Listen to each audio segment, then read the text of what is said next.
नमस्कार मित्रों, मैं आपका धर्मयुद्ध अपराधी, एक धर्मयुद्ध अपराधी। आज मैं बात करने आया हूं उत्तराखंड के हल्द्वानी में रेलवे की जमीन पर किए गए अवैध कब्जे के बारे में, जिसका नाम शायद गफूर बस्ती है।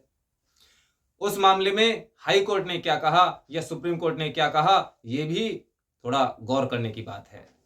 तो मित्रों, वो जो जमीन है वो 29 एकड़ जमीन है, जिस पर रेलवे कह रहा है कि वह जमीन रेलवे की है, तथा लोगों ने उस पर अवैध कब्जा करके अपने घर, मकान, दुकान, मंदिर, मस्जिद आदि बना लिए हैं।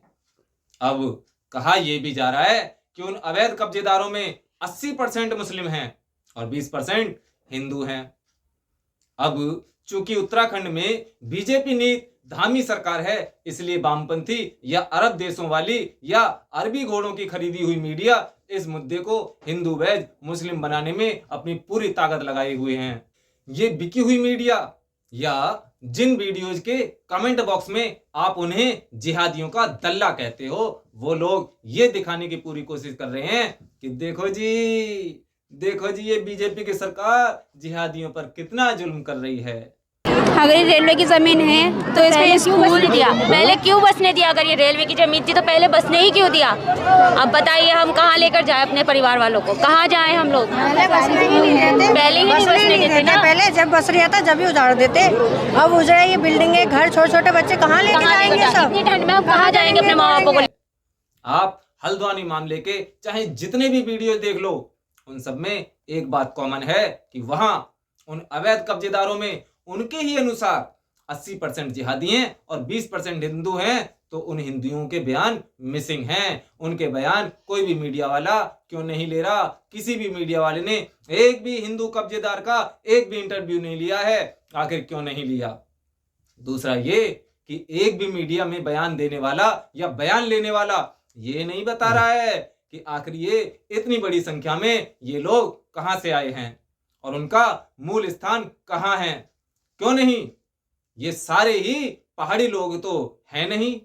कहा जा रहा है कि लगभग 4365 घर, ठीक है ना? 4365 तो टोटल कितने लोग हैं? लगभग 50,000। तो मतलब हुआ कि 50,000 को 4365 से भाग करने पर पता चलता है कि एक परिवार में लगभग 11 से 12 व्यक्ति हैं। अब आप जरा ये वीडियो देखो कि ये क्या कह रही है या क्या बता रही है। जी अम्मा, मेरे बच्चों के भी बच्चे हो गए, उनकी शादी हो गई। जी आप लगा लो। जी अम्मा, मेरे बच्चों के भी बच्चे हो गए, उनकी शादी हो गई। आप लगा लो। तो मेरे हिसाब से ये महिला अपने बारे में सही कह रही है। जब किसी जिहादी को आसिन बिराथू के डर से अपने शौहर और बेटा बहू के साथ म्यांमार छोड़ना पड़े, तो उसके हिंदुस्तान में तुष्टीकरण की राजनीति के चलते जब मजे से दिन कटने लगेंगे तो उसके बच्चों के बच्चे क्यों नहीं होंगे? जरूर होंगे।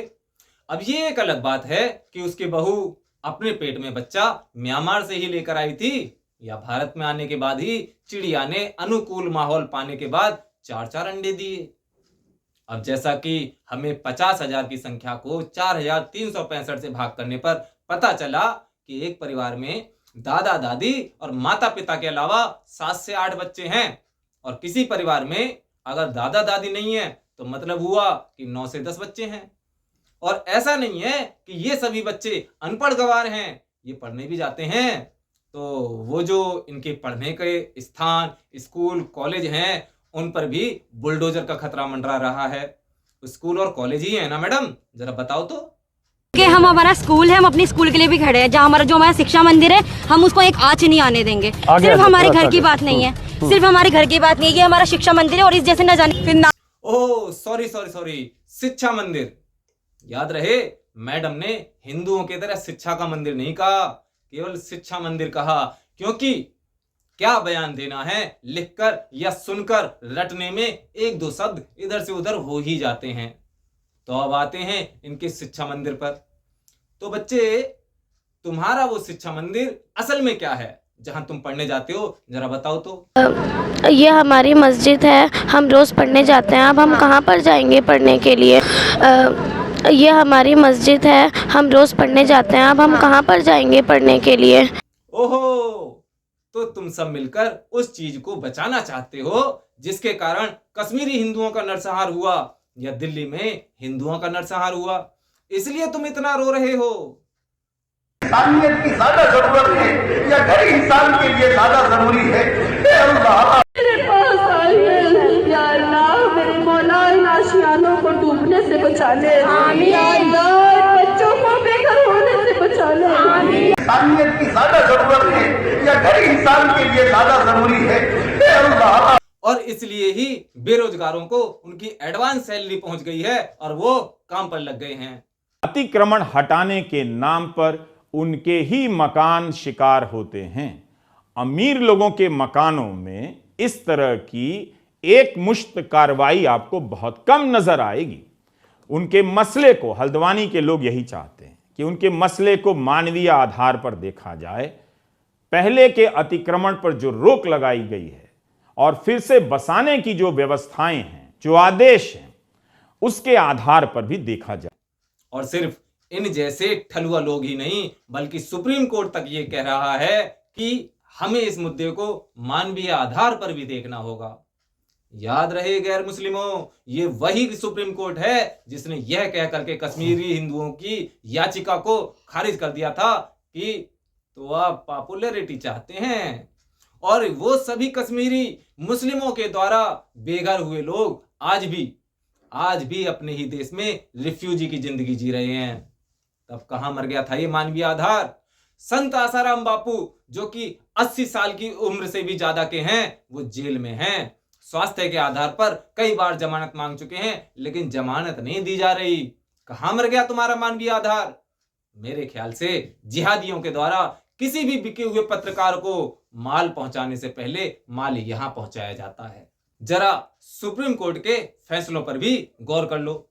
मामला था राम जन्मभूमि पर मुस्लिमों ने अवैध कब्जा कर रखा है, इनको कहो कि ये जमीन कब्जा मुक्त करें। लेकिन फैसला क्या आया? लगभग 2.5 एकड़ जमीन अवैध कब्जे से मुक्त करा रहे हैं, लेकिन अयोध्या में ही कहीं और इनको 5 एकड़ जमीन दे दो। मामला था गुजरात में लगभग 2.5 किलोमीटर की जमीन, उससे अवैध कब्जेदारों को हटाया जाए। और फैसला क्या आया? इनके पुनर्वास का बंदोबस्त किया जाए। जबकि खुद सुप्रीम कोर्ट इस बात को कह रहा है कि 75 सालों से अवैध कब्जा एक बड़ी समस्या बना हुआ है और इस तरह टैक्स पेयर के पैसों की बर्बादी होती है। लेकिन मैं दावे के साथ कह सकता हूं कि हल्द्वानी मामले में भी सुप्रीम कोर्ट यही करने वाला है। और मुझे लगता है कि कल को चीन और पाकिस्तान भी भारत के सुप्रीम कोर्ट में अपील करेगा कि हमने भारत की पीओके और अक्साई चीन वाली जमीन कब्जा रखी है, जो कि भारत की भूमि है, उस पर अवैध कब्जा किया हुआ है, इसलिए हमें भारत में ही कहीं और इसके दुगनी या इतनी ही जमीन दे दी जाए।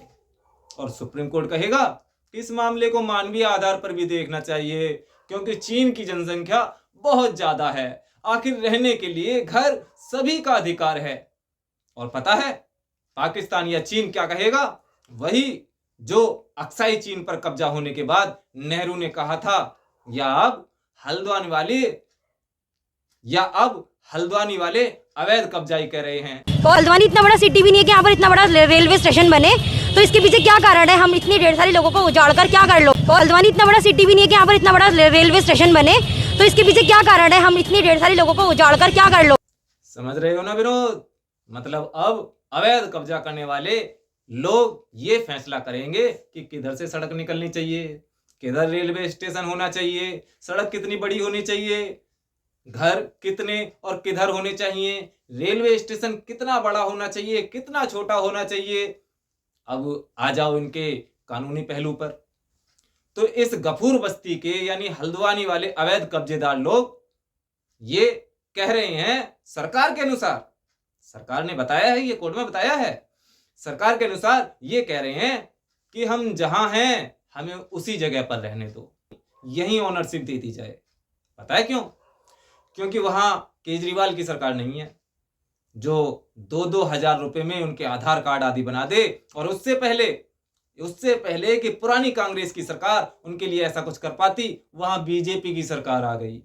और दूसरी जगह घर देने से पहले तुम हमसे हमारे कागज मांगोगे, तो कागज तो हमारे बांग्लादेश या म्यांमार के हैं, और इस समय बांग्लादेश और म्यांमार, मोदी जी की बात हो गई है उनसे, बांग्लादेश या म्यांमार अपने नागरिकों को वापस लेने के लिए तैयार है।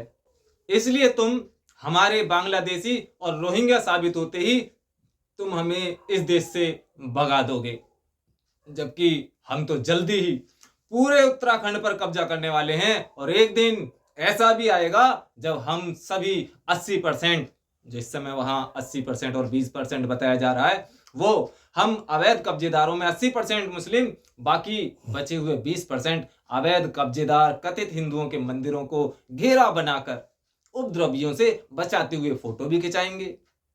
तो मेरे भारतवासियों, मेरे इस वीडियो को लाइक करो या मत करो, मेरे चैनल को सब्सक्राइब करो या मत करो, लेकिन जितने भी ऐसे अवैध कब्जेदार हैं और उनके हितैषी हैं, उनका जोरदार विरोध करो, और जरूर करो, क्योंकि यही वो लोग हैं जो आपके भविष्य को खराब कर रहे हैं।